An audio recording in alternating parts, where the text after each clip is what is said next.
안녕하세요. 명진쌤과 함께하는 즐거운 문학 시간입니다. 이번 시간에는 저번 시간에 했었던 웹버들 가래 걷거에 이어서 두 번째 작품 우리 나의 춘망사를 함께 수업해 보도록 하겠습니다. 이 춘망사는요, 웹버들 가래 걷거와 달리 당시 중국, 즉 당나라 시인이었던 설도가 쓴 시거든요.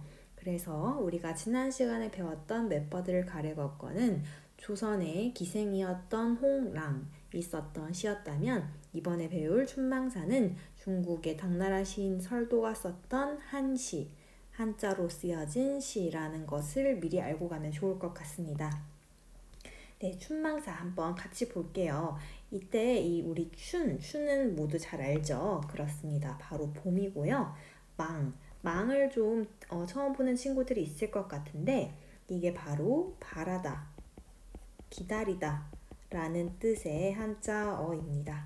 그래서 실제로 사전을 검색해보면요. 이렇게 선생님 검색 미리 해놨는데 보이나요? 바라다, 기다리다, 기대하다, 희망하다, 그리워하다 이런 뜻이 담겨있는 한자입니다. 그래서 우리가 즉 봄을 기다리는 사는 노래의 뜻이거든요. 그래서 봄을 기다리는 혹은 봄을 바라는 노래라는 뜻을 가지고 있습니다. 좋아요. 그러면 어떤 내용인지 한번 살펴볼게요. 같이 읽어봅시다. 자, 꽃잎은 하염없이 바람에 지고 만날 날은 아득타 기약이 없네. 무어라 맘과 맘은 맺지 못하고 한갓되이 풀잎만 맺으려는고. 네, 함께 읽어보았는데요. 어떤 상황인 것 같나요? 누구를 만나고 싶은데 만나지 못하는 상황 같다고요? 좋아요. 그러면 어떤 사람일까요? 뭔가 사랑하는 사람, 애인이라고도 생각되는 친구들이 있었나 봐요. 좋은 추측이에요. 그러면은 한번 우리 추측한 걸 토대로 작품을 분석해 보겠습니다. 자, 먼저 첫 번째 줄. 꽃잎은 하염없이 바람에 지고. 여기서 지금 한껏 피었던 꽃들이 바람에 지고 있는 상황이구나. 그새 시간, 즉 세월이 흘렀구나 라는 것을 알 수 있습니다. 자, 두 번째 줄이요. 만날 날은 아득타, 기약이 없네. 우리 기약이라는 단어가 무슨 뜻일까요? 그렇죠. 뭔가 때를 정한 약속 같은 겁니다. 그런데 지금 만날 날을 약속할 수 있는 상황인가요? 없는 상황인가요? 그렇죠. 기약이 없는 상황이니까 언제 만날지 알 수 없는 상황이에요. 그래서 우리가 이 두 번째 줄에 밑줄을 치고요. 지금 임을 만날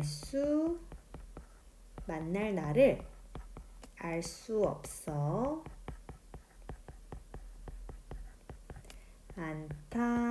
안타까워함 이라고 적어줍시다. 지금 사랑하는 임을, 보고 싶은 임을 만나고 싶어도 언제 만날지 감을 잡을 수 없어서 슬퍼하고 안타까워하고 있는 상황이에요. 네, 그 다음 볼게요. 무어라 맘과 맘은 맺지 못하고. 지금 임을 만나서 이렇게 사랑하는 마음을 서로 전하고 연결해야 하는데 그럴 수 없다는 거죠. 그래서 임에 대한 그리움이 이 부분에서 드러납니다. 그래서 한갓되이 풀잎만 맺으려는고. 지금 정작 맺어야 할 마음은 못 맺고 풀잎만 맺고 있는 그런 안타까운 상황입니다. 쉽죠? 그래서 우리가 이 춘망사는요, 알고 가야 할 것은 딱 정해져 있어요. 그것만 기억하면 크게 어렵지 않은 작품입니다. 그러면 선생님이 지금 옆에 무슨 글자를 적으려는지 한번 맞춰볼래요? 기억, 시옷, 지읒, 기억 이렇게 적었는데 혹시 눈치 빠른 친구들 감이 오나요? 그렇죠. 바로 기승전결입니다. 기승전결이 우리 이 짧은 시에도 들어가 있다는 거. 각 행에 해당되는 단계가 바로 기승전결의 구조를 갖추고 있습니다. 그럼 이렇게 구조를 정리했으니까요. 한번 우리 요약해 볼게요. 기와 승을 묶어서 정리해 보겠습니다. 기승은요. 같이 할게요. 바로 꽃잎이 지는 걸 보며 오지 않는 님을 만나지 못해 어떤 감정이었나요? 그렇죠. 안타까워함입니다. 안타까워함. 안타까움의 감정을 느끼고 있고요. 그 다음에 무슨 내용을 또 정리하면 좋을까요? 그렇죠. 전과 결 함께 정리하겠습니다. 자, 이것은요. 마음을 맺고자 하나. 이미 옆에 없으니까 맺을 수가 없는 상황이에요. 그래서 대신 정작 무엇을 맺고 있죠? 네, 풀잎이나 맺고 있습니다. 풀잎만 맺고 있어 마찬가지로 안타까워하는 거죠. 안타까워함 이라는 내용입니다. 네, 그리움도 되고요.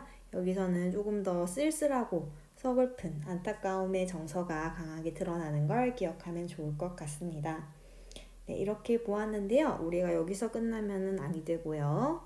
그 다음 페이지 학습 활동을 마저 완성해 볼게요.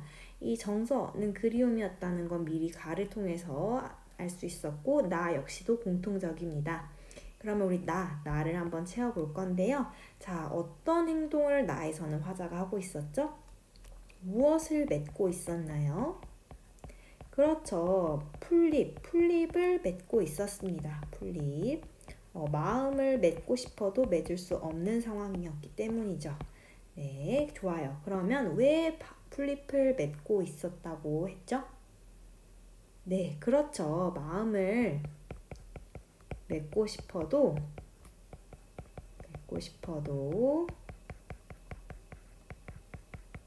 임을 만날 기약이 없어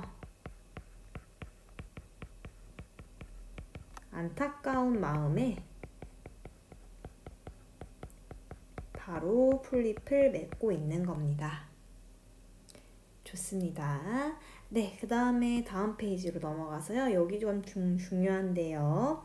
자, 우리 아까 선생님과 함께 알아보았듯이 이 바로 춘망사라는 시는 조선 사람이 쓴 것이 아니라 설도라는 중국 당나라 시인이 쓴 겁니다. 그래서 한시, 한자로 쓰여진 시의 장르를 가지고 있는데요. 이것 역시 어떤 형식의 특징이 있다는 거죠. 그래서 그것을 정리해 보겠습니다. 일단 첫 번째로는요. 벌써 교과서에서 친절하게 알려주네요. 각행, 즉 각 한 줄의 글자 수가 모두 5글자다. 그렇죠. 우리 옆에 지금 원래 이게 원본이거든요. 이게 원본인데 보면 1, 2, 3, 4, 5 1, 2, 3, 4, 5 1, 2, 3, 4, 5 와, 모두 5글자라는 것을 알 수 있네요. 그래서 우리가 이미 첫 번째는 쉽게 파악을 했고요. 그러면 우리 총 몇 행인가요? 네, 4줄이니까 4행입니다. 자, 그리고 또 한번 봅시다. 선생님이 이 구조를 강조했었는데요. 그렇죠. 우리 잘 기억하고 있어요. 기승전결 구조입니다. 그리고 선생님이 개인적으로 우리가 이번 작품에서 꼭 배우고 또 기억해야 할 제 개념이 있는데요. 그 개념을 지금 함께 집중해서 알아보려고 합니다. 자, 어떤 내용이 들어갈지 아직 채우지 않은 상황이고요. 한번 다시 본문으로 갈게요. 네, 우리가 선생님이 한번 형광펜 색깔을 바꾸어서 특정한 글자에 표시를 해볼 건데 그 글자들의 공통점이 무엇인지 여러분들 한번 맞춰보세요. 자, 첫 번째 줄에 로요. 두 번째 줄에 묘. 네 번째 줄에 초. 에다가 선생님이 파란색으로 형광펜을 쳤습니다. 자, 요것의 공통점은 뭐가 있을까요? 그렇죠. 비슷한 위치에 지금 있는 글자라는 얘기를 해줬어요. 아하, 지금 마지막 부분에 위치해 있고요. 또 다른 공통점 있을까요? 그렇죠. 받침이 없어요. 그리고 로, 묘, 초 이렇게 오 느낌의 비슷한 발음이 납니다. 그래서 우리가 이렇게 같은 위치에 그리고 발음이 비슷한 글자를 바로 운자라고 합니다. 운자. 자, 이 춘망사라는 작품에서 운자는요, 로, 묘, 초에 해당이 됩니다. 그래서 요것을 좀 낯설어하는 친구들이 있을 것 같은데 우리 랩을 들어보거나 좋아하는 친구들이 있을 거예요. 그래서 선생님이 최근에 뿌리라는 쿤디판다의 가사를 보면서 여러분들하고 같이 운자를 확인할 수 있다는 것을 깨달았어요. 예를 들면요, 이 가사에 뿌리부터 부리부터 타오를게 우리부터 터 이렇게 맨 끝에 발음이 비슷한 글자 있고요. 그 다음에 또 이런 것도요. 시작하고 나면 말이 달라지지. 무시하다 사과한 너보다 빨라 이리. 지이 단어 맨 끝에 발음이 비슷하고요. 여기도요. 여기는 보면은 앞에 케이크 썰어, 내 플레이는 쩔어, 이런 것도 충분히 운자에 해당될 수 있습니다. 그래서 이 운자라는 게 아주 옛날에 중국에서만 쓰이는 뭔가 요즘은 보이지 않는 개념이 아니라요. 현대에 와서는 랩이라든지 뭐 발라드의 어떤 가사에도 얼마든지 리듬감과 그런 라임을 맞추기 위해서 쓰이는 개념이라는 거죠.